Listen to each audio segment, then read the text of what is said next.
লোকসভাত গৃহীত নহল মহিলা সংৰক্ষণ বিধেয়ক আৰু বিধেয়ক সংশোধনী বিধেয়কৰ পক্ষত নপৰিল সংবিধান সংশোধনী বিধেয়কৰ পক্ষত নপৰিল ভোট পৰ্যাপ্ত ভোট যিমান প্ৰয়োজন নমস্কাৰ স্বাগতম ষ্টুডিঅ'ত মই প্ৰাঞ্জল মহিলা সংৰক্ষণ বিধেয়কক লৈ বহুতখিনি কথা ওলাই আছিল চৰ্চা চলি আছিল তাৰ লাভালাভৰ কথা ওলাই আছিল কিন্তু বাস্তৱত হেতু নহলগৈ কাৰণ লোকসভাত গৃহীত নহল বিধেয়কৰ সপক্ষে 278টা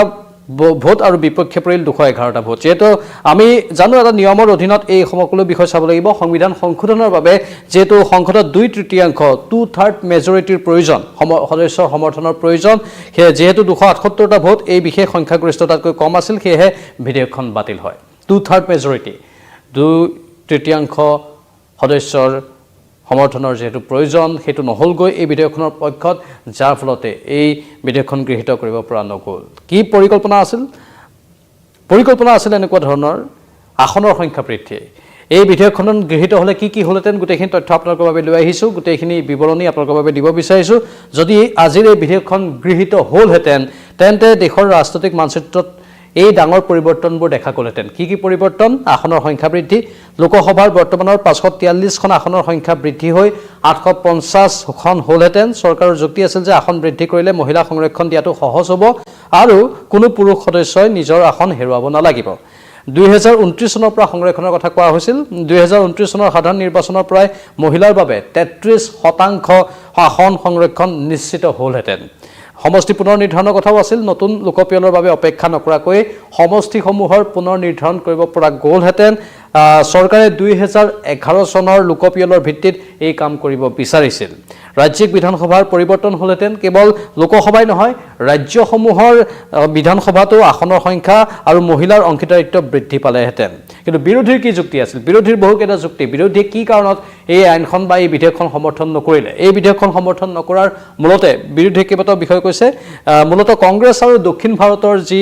দলসমূহ আছে তেওঁলোকে অভিযোগ উত্থাপন কৰিছিল যে চৰকাৰে মহিলা সংৰক্ষণৰ নামত আসলতে সমষ্টি পুনৰ নিৰ্ধাৰণ কৰি উত্তৰ ভাৰতৰ আসন বৃদ্ধি কৰিব বিচাৰিছে তেওঁলোকৰ মতে ইয়াৰ ফলত দক্ষিণ ভাৰত আৰু উত্তৰ পূবৰ সৰু ৰাজ্যসমূহৰ প্ৰতিনিধিত্ব কমি যাব পাৰে সেই কথা তেওঁলোকে আশংকা প্ৰকাশ কৰিছিল আৰু সেই আশংকা প্ৰকাশ কৰি তেওঁলোকে ইয়াৰ সমৰ্থন নকৰিলে বুলি সদৰি কৰিছে মন কৰিবলগীয়া বিষয়বস্তু আমাৰ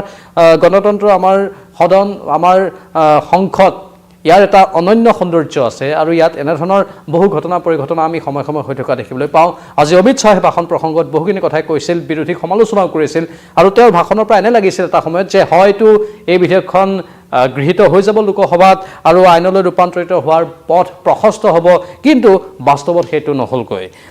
মহিলা সংৰক্ষণ বিধেয়ক এই বিধেয়কখনৰ সংৰক্ষণৰ পৰিমাণৰ কথা যদি আমি ক'বলৈ যাওঁ লোকসভা আৰু ৰাজ্যৰ বিধানসভাসমূহত মহিলাৰ বাবে 33% আসন সংৰক্ষণ কৰাৰ ব্যৱস্থাৰ কথা গৃহমন্ত্ৰী আজি সদৰি কৰিছিল এই আইনখন যদি হয় মানে এই বিধেয়কখন যদি আইনলৈ ৰূপান্তৰিত হয় সেইবোৰ হলহেতেন সময়সীমা এই সংৰক্ষণ 15 বছৰৰ বাবে বাহাল থাকিব বুলি কোৱা হৈছিল আৰু পিছলৈ সংসদৰ দ্বাৰাই ইয়াৰ কাৰ্যকাল বা ইয়াৰ সময়সীমাবোৰ বৃদ্ধি কৰিব পৰা যাব বুলি কোৱা হৈছিল উপ সংৰক্ষণৰ কথাও কোৱা হৈছিল এই 33%ৰ ভিতৰত অনুসূচিত জাতি SC আৰু অনুসূচিত জনজাতিৰ ST মহিলাৰ বাবেও আসন সংৰক্ষণ থাকিব মানে মহিলাসকলৰ সৰ্বাংগীন উন্নয়ন সেই বিষয়টোৰ ওপৰত গুৰুত্ব দিয়া হৈছিল যেহেতু নাৰী শক্তি বন্ধন অধিনিয়ম বা মহিলা সংৰক্ষণ বিধেয়কখনে বিপুল সংখ্যাগৰিষ্ঠতাৰে গৃহীত হোৱাৰ বাট এক প্ৰকাৰ প্ৰশস্ত হৈছিল কিন্তু সংসদৰ 2/3 সদস্যৰ সমৰ্থন নোপোৱাৰ ফলতে এইখন আইনলৈ ৰূপান্তৰিত নহল আৰু সেয়েহে এই বিষয়টো আহিছে 278টা ভোটৰ কথা বা 211টা ভোটৰ কথা 278টা ভোট সপক্ষে পৰিল 211টা ভোট যেহেতু বিপক্ষে পৰিল সেই 2/3 মেজৰিটিৰ সদস্যৰ সমৰ্থন লাভ কৰিব পৰা নগ'ল এতিয়া এই বিধেয়কখনৰ কাৰ্যকৰী হলে দেশত কি হলহেতেন তাৰো এটা আমি কথা ক'ব বিচাৰিছো মহিলা প্ৰতিনিধিত্ব বৃদ্ধি হলহেতেন আমি মহিলাসকলৰ সবলীকৰণৰ কথা কৈ থাকো সময় কিন্তু তাক বাস্তৱ ক্ষেত্ৰত ৰূপায়িত কৰাটো এটা সবল পদক্ষেপ আছিল বুলি বিভিন্নজনে সদৰি কৰিছে যেটো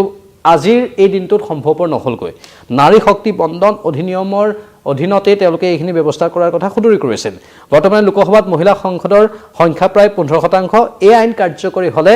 মহিলা 543খন আসনৰ ভিতৰত 181খন আসন মহিলাৰ বাবে সংৰক্ষিত হলহেতেন ফলত নীতি নিৰ্ধাৰণত নাৰীৰ কণ্ঠ শক্তিশালী হলহেতেন কিন্তু আজি ই এক প্ৰকাৰ সেই নাৰী শক্তিৰ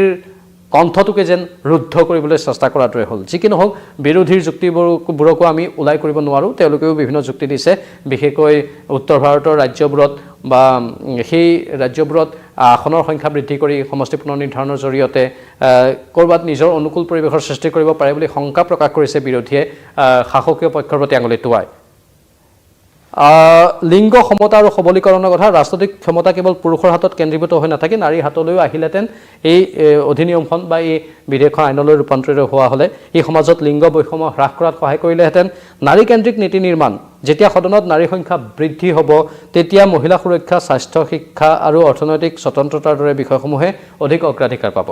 তৃণমূল পৰ্যায়ৰ নেতৃত্বৰ বিকাশ পঞ্চায়ত আৰু পৌৰসভাত ইতিমধ্যে মহিলা সংৰক্ষণ আছেই এতিয়া বিধানসভা আৰু সংসদত সংৰক্ষণ লাভ কৰিলে তৃণমূল পৰ্যায়ৰ নেতৃসকলৰ বাবে ৰাষ্ট্ৰীয় পৰ্যায়ত কাম কৰাৰ সুযোগ মুকলি হ'লহেঁতেন বৰ গুৰুত্বপূৰ্ণ কথা এইবোৰ এই পইণ্টবোৰ আমি কেতিয়াও ওলাই কৰিব নোৱাৰোঁ এইবোৰ অত্যন্ত গুৰুত্বপূৰ্ণ বিষয়বস্তু এই বিষয়বস্তুবোৰৰ ওপৰত আমি গুৰুত্ব দিয়াটো দৰকাৰ কাৰণ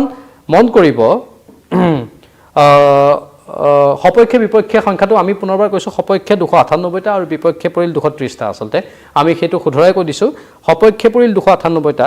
এই বিধেয়কখনৰ আৰু বিপক্ষে পৰিল 230টা মানে 2/3 মেজৰিটি সেইফালৰ পৰা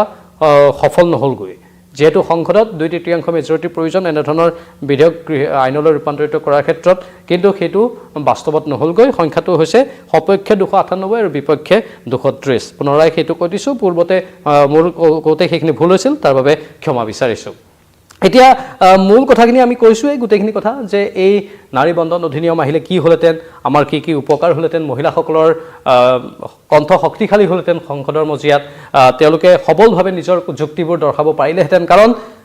মুখেদি কোৱা আৰু কামেদি হাতেদি কৰা কামটোৰ মাজত পাৰ্থক্য থাকে মুখেদি আমি কৈ থাকোঁ যে বৰ্তমানৰ সময়ত নাৰী মহিলা পুৰুষ মহিলা সকলো সমান অধিকাৰ থাকে পুৰুষ মহিলা সকলোৰে কিন্তু তাক আমি বাস্তৱত কৰিছোঁ জানো বাস্তৱততো হোৱা নাই আজিলৈকে পুৰুষ মহিলাৰ সম অধিকাৰৰ কথা কৈ থকা হয় আন্দোলন কৰা হয় ৰাজপথতো বিভিন্ন ধৰণৰ উত্তাল কণ্ঠৰে কথাবোৰ কোৱা হয় কিন্তু যদি সেইখন আইন নহয় যদি সংসদত সেই বিষয়বস্তুবোৰেই নাথাকে মূল আমাৰ সদনখনতেই সেই নাৰীসকলৰ প্ৰতিনিধিত্ব যদি নাথাকে তেনেহ'লে সেই কথাবোৰৰ কোনো অৰ্থ নাই সেইটোৱে হৈছে এতিয়া আমি চিঞৰি থাকোঁ হয় এতিয়া 15%তে ৰৈ যাব লগা হ'ল এই বিধেয়কখন আইনলৈ ৰূপান্তৰিত নোহোৱাৰ ফলত 33% মহিলাৰ আসন সংৰক্ষণ যিটো এতিয়া এক প্ৰকাৰ সপোনতে হৈ আছে সকলোৰে বাবে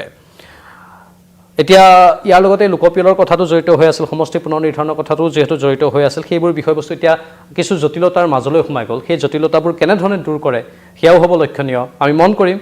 যেহেতু কেন্দ্ৰীয় চৰকাৰখনে এই বিষয়বস্তুৰ ওপৰত নতুন নতুন নীতি আনিবলৈ চেষ্টা কৰি আছে নতুনকৈ কথাবোৰ বিবেচনা কৰিবলৈ চেষ্টা কৰি আছে কিন্তু ক'ৰবাত এইবাৰ যেনেধৰণে বিজেপিৰ বা NDAৰ আসন লোকসভাত এইবাৰ 2024 লোকসভা নিৰ্বাচনত পাব লাগিছিল তেনেধৰণে নোপোৱাৰ ফলতেই এই খেলিমেলিবোৰ হৈছে নেকি নোপোৱাৰ ফলতেই কিবা এটা কাম কৰিবলৈ এতিয়া কেন্দ্ৰীয় চৰকাৰখনেও 10 বাৰ ভাবিব লগা হৈছে নেকি পূৰ্বতে যেনেধৰণে আইন কৰোঁ বুলি কৈ দিব পাৰিছিল এতিয়া আইন কৰোঁ বুলি কৈ দিব পৰা নাই এতিয়া হয়তো বহুত বাধা বিঘিনি আহিব কাৰণ NDAৰ বা বিজেপিৰ নিজৰেই আসনৰ সংখ্যা কিছু হ্ৰাস পালে আৰু সামগ্ৰিকভাৱে বিৰোধীয়ে কিছু সবল নেতৃত্ব দিবলৈ চেষ্টা কৰি আছে তেওঁলোকে এটা চাপ বা হেঁচা প্ৰয়োগ কৰিবলৈ চেষ্টা কৰি আছে শাসনাধিষ্ঠ দলৰ প্ৰতি কিন্তু সেইবোৰ বিষয়বস্তু আচলতে দেশৰ অনুকূলে হ'লে ভাল হয় হেঁচাটো থাকিবই লাগিব বিৰোধীৰ গণতন্ত্ৰৰ এইটোৱে হৈছে সৌন্দৰ্য কিন্তু হেঁচা সেইবোৰ ক্ষেত্ৰতে থাকক যিবোৰ ক্ষেত্ৰত দেশৰ বাবে কোনো বেয়া নহয়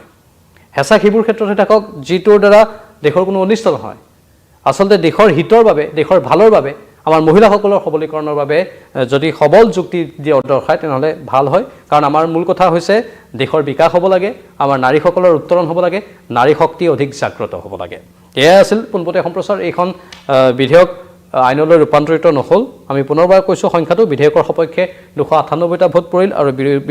বিধেয়কৰ বিপক্ষে পৰিল 230টা ভোট আৰু 2/3 সংখ্যাগৰিষ্ঠতা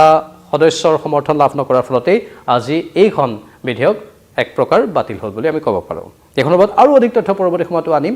বিতংভাৱে আমি বিষয়বোৰ আলোচনা কৰিম আপোনালোকক জনাই থাকিম বিদায় লৈছোঁ নমস্কাৰ